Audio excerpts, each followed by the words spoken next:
So you want to be a persuasive speaker, huh? Well, you are in the right video for that. But let me say there's no magic potion to make you persuasive. There is, however, a simple formula that a good persuasive speaker uses to hook you and get you to believe their message. And no, you can't use it to make a person part with their riches or persuade them to go out with you. Or maybe you can.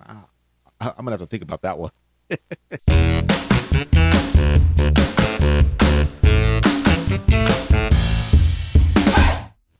Welcome. I'm Alan Stafford, your humble communication guide, and I'm here to help guide you into what it takes to be a persuasive speaker. Have you ever wondered why some speeches move you to tears while others compel you to take action? Like those late-night infomercial purchases you make? You know who you are. I see you trying to hide out there. Or perhaps you have been moved by a presentation only to have its message linger in your mind long after the speech. We're talking days after the speech. You think about it often. Well, that answer lies in the art of persuasive speaking, and anyone, yes, anyone, including you, can learn it. You see, throughout history, the most impactful leaders from Martin Luther King Jr. to Steve Jobs have harnessed the power of persuasion to inspire change and drive action. In this video, we are going to examine the heartbeat, yes, the heartbeat of persuasive speaking, exploring three pillars that form its foundation: tacos, tamales, and tortillas. What? Hey, who wrote this script? Sorry, I did. I was hungry when I was writing it. Okay. We're going to be exploring the real three pillars that form the foundation of persuasive speaking: ethos, pathos, and logos. Whether you're aiming to captivate an audience, negotiate a deal, or simply win an argument, understanding these elements can be your game changer. So if you're ready to elevate your speaking skills and leave a lasting impression, stay with me as I unravel the secrets behind the art of persuasion. Think of a person you deeply respect and trust. What is it about them that commands your confidence? Often it's not just what they say, but the authority and integrity they carry. This is where ethos, the first pillar of persuasion, comes into play. Ethos is the Greek word for character, and in the context of persuasive speaking, it refers to the credibility and trustworthiness of that speaker. Establishing ethos means showcasing your expertise, demonstrating moral character, and forming a genuine connection with your audience. It's about proving that you're not only knowledgeable, but also have their best interest at heart. Consider this example statement. Having spent 20 years researching this topic, I can confidently say, and then you fill in the blank. This statement isn't just sharing information, it's underlying the speaker's extensive experience, which bolsters their credibility, or, in other words, ethos.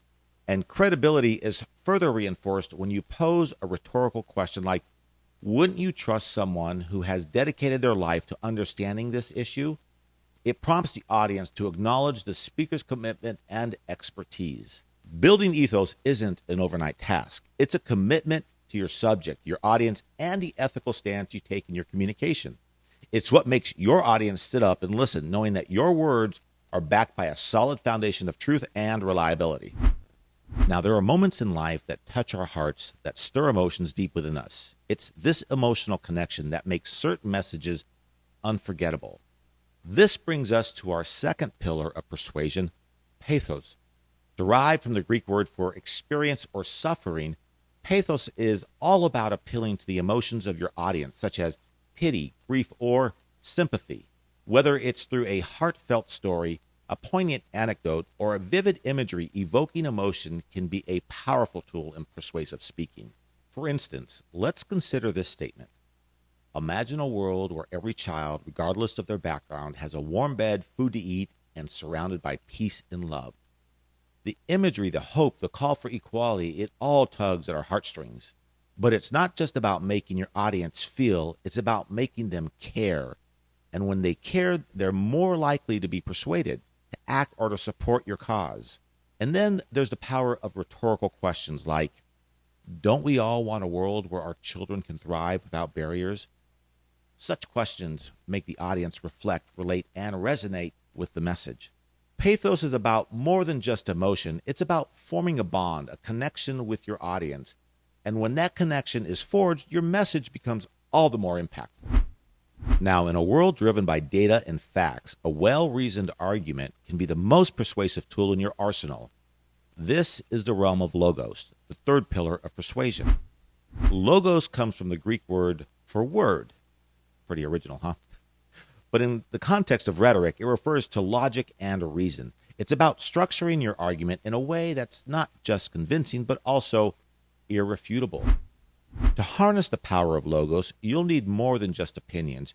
You'll need concrete evidence, facts, and a clear line of reasoning. It's about presenting a case that stands up to scrutiny and leaves little room for doubt. Take, for instance, this statement.